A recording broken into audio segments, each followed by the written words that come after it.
Okay guys, we are here at Abbey. In your replay folders, this map is called Monastery. This is a problem map for scouting, mainly because you cannot determine the enemy's movements efficiently and at the same time survive. If you probe here, you're going to die. If you go up to the Abbey, you might run into too many opponents and be unable to escape. If you probe this position, not only do you have to navigate through obstacles which slow you down, the moment you appear here or here, obviously there's going to be TDs at the base and you'll get shot. If you go up here and try to observe people from the center, and this has happened to me, you could run into the LTTB, the E25, the T71 if they're coordinating and moving around as a mini wolf pack, and if it's 1 versus 3, you're dead. Here, if you detect the heavies approaching, say the T26E5 and maybe the AMX M4, at the moment of detection, you'll probably get hit. So this map is terrible for scouting.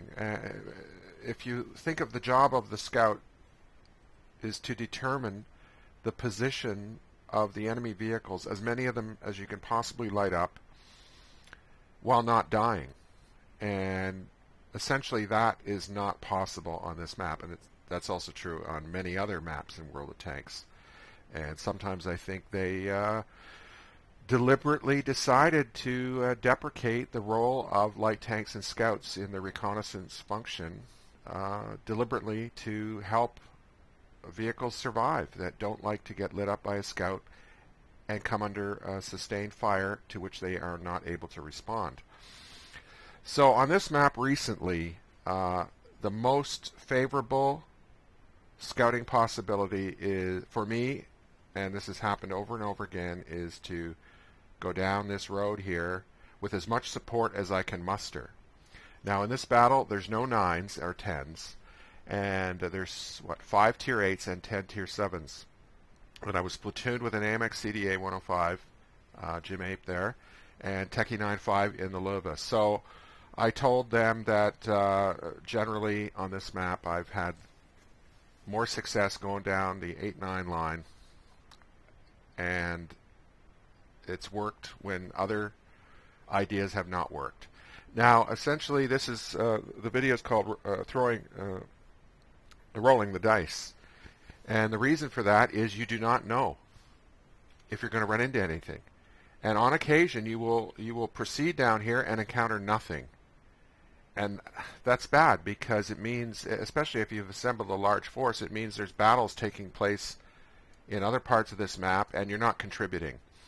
So I'm very aware of that possibility that we'll throw a punch into thin air and risk losing the game. So the entire time here as we are moving forward, I'm thinking about that, and they changed this map to mitigate that possibility because you can now climb up here in various spots and take up firing positions to access different parts of the map. So it used to be worse, and I never used to do this a long time ago. I used to try to drive around in other parts of the map, often with very little success. The successes for me on this map occurred in the end game when there were only 3 or 4 people left, and the light tank could drive around. So I'm going to hit the space bar here, and on this occasion, unfortunately, the enemy walked right into it, and they needed a scout to discover what was happening to give people advance warning. They didn't have it, and it was catastrophically bad for them. So I'll show you that right now. So we're going here at regular speed, and I'll show you. I was worried about something. I'll point that out in a second. So we have a huge force assembled here, right? And the critical thing is not to lose time. You know, this is a constant in military history. The greatest generals, their their greatest awareness was of the loss of time, right, preventing you from succeeding. So I'll just point out where. Okay, this is the point. I'm saying to myself, great. People are not advancing into this area, so we don't have a weak force that risks being wiped out when it encounters a larger force. So we are, and this has been a constant theme in my videos, is you can't attack simultaneously in two parts of the map unless your team is composed of, amazing players, because all other things being equal, one of the forces will encounter a force that it can't deal with, and in many cases they get completely wiped out because they're attempting the impossible. So there's the first vehicle on the road, SU-122. So let's just run this now. And we are not, the whole time we're thinking this has to work or we have to go somewhere else and quickly as possible. So there goes the first one, SU-122. And see, they didn't have any kind of reconnaissance to detect this, right? And that's breaking the rules, right? The scout tanks have to tell people what's coming. So, and I'm already safe here, and also Jim and Techie might not be hittable by the Arties either. So we'll just watch this. There goes the next one, and I'm being aggressive here. I'm willing to risk getting hit and losing most of my HP in order to make this work. There's the UDES, and he's funny. And there's another one. I consider it part of my function is to take hits to speed things along, right? So many people hesitate when aggression is necessary. I don't consider this a suicidal risk. I've got 1,000 HP, and I'm perfectly willing to take a couple hits. So, all you scouts out there, and see, I let the E-25 go ahead of me here. Okay, so there you go, guys. We rolled the dice. We acted quickly. We didn't have any delays. We had a massive punch, able to hit the enemy before they were able to respond. And I'm sure, Jim and Techie, we were very aware of the possibility of having to change the plan if we hadn't encountered anything. But it didn't work out that way. And, people playing this game should understand that sometimes it can't be fixed. That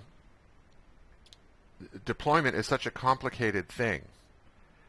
And some of the maps are not conducive to a proper deployment. And because people are in the dark on both sides, it's almost like driving around in fog, and suddenly they crash into one another with little or no warning. And if a superior force meets an inferior force, or as I used to say to my clan when we were doing clan wars and tank companies, how many guns are there at the point of contact? And if you cannot scout properly, you can't arrange for a superior force to be available at the point of contact. And if anybody out there has a way of fixing that, well, I know the answer is change the maps so that scouts are basically running the show. But I don't think that'll ever happen. And like I said earlier, I think a great many players despise the possibility of being lit up by a light tank and hammered to pieces without being able to respond. I mean, I love it. I love scouting for people and performing that function. I think it's a lot of fun. I've spent most of my time in this game driving around like a crazy person, and that's the way I want to play. And unfortunately, they took out several maps that allowed that to take place and did not replace them with the equivalent fun for me. But I still enjoy analyzing tactics, and if anyone wants to comment about my theory of this map and the whole theory of scouting, I'd love to hear from them. Anyways, it's game over, essentially. There's no way they can recover from this. Maybe I'll just fast forward here. We've outflanked them. Their heavies are out of position. Actually, there's one thing more I should say. They don't have, that I know of, videos. I do my little videos here, and hardly anyone sees them. But the number one thing for me in this game is the deployment. The deployment. Where do you go? And so many players are completely oblivious to the possibility of assistance, and in the case of light tanks, the need to light up stuff for people early and often and in the right place.